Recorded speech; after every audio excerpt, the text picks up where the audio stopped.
school spending, then, to saving for retirement. We're all being told to put plenty in the piggy bank for old age, but how much do we know about what fund managers are doing with those piggy banks? Council pension funds are among the largest, and as local authorities decide whether to allow fracking for shale gas, many of their funds are investing in companies that do just that. Here's Mark Edwardson. Over the last month, earth tremors have interrupted shale gas exploration at Little Plumpton on the Fylde and done nothing to calm locals' fears about the process. Now there's a second well of exasperation. Publicly available figures reveal Lancashire County's public sector pension invests almost £187 million in firms involved in fracking around the world. There's none invested in Quadrilla, the company doing it here. I think the only thing they can do now is withdraw their money and invest it in renewable energies, something that will build for the future and won't contribute towards catastrophic climate change. There's concern here in Cheshire too, where about £46 million worth of the Cheshire Pension Fund is invested in companies involved in fracking. At just 1.1%, as a proportion, it's less than half of Lancashire's.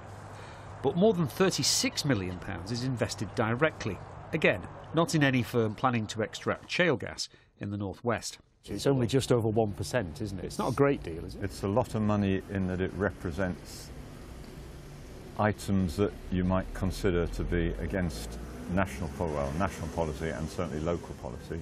We do have at Ellesmere Port a drilling application.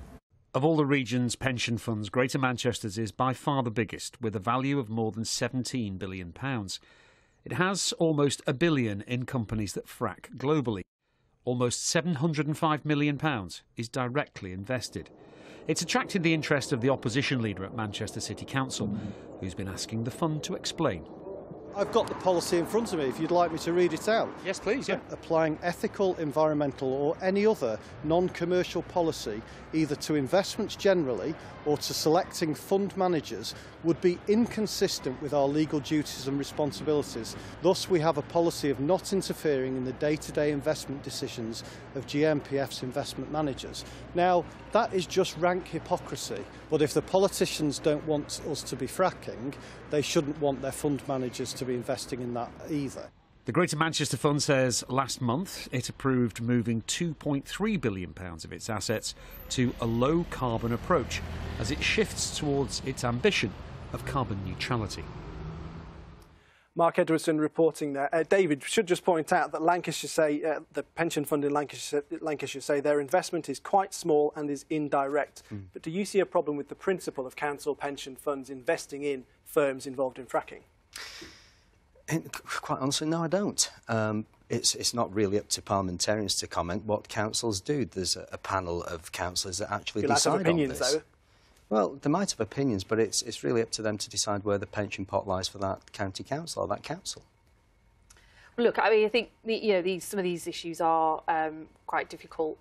Personally, I'm very much opposed to fracking, and that's the Labour Party position. I think there is a difference here in sort of the strategic overview of these pension pots and how you can better use them, and councils, I think, need some more freedoms in that regard, and making sure you get a kind of return on your investment and that day-to-day sort of decision-making. But, for example, in Greater Manchester, they have got, as we saw then in the film, they've got a large pension pot fund. Now, they've been quite radical in using that money to reinvest in local housing projects and social housing, which is something that not many other councils have done. But it is surely ultimately there to make sure there's the most return for the council employees who have their money tied up in it. And you're often talking about, low-paid employees, bin men and women, teachers. And at the end of the day, if moral decisions take a precedent, then they could get less money in retirement, couldn't they? Well, exactly. That's why I think you've got to sort of give a little bit of slack here. I mean, of course, yes, it's a huge amount of money. Councils don't have the powers that you might imagine in terms of how they've got to invest that. There's a lot of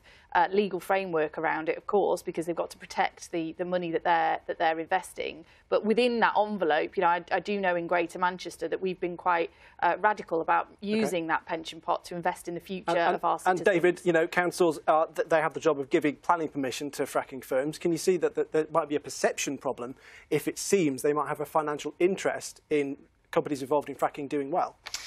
Well, from what I can gather, these pension pots are looked at from not just the local fracking firms, but international fracking firms. So, you know, I can't comment on their behalf. That's what I'm trying to say. Well, in that case, we'll have to end it there, I'm afraid. No, that's it from us.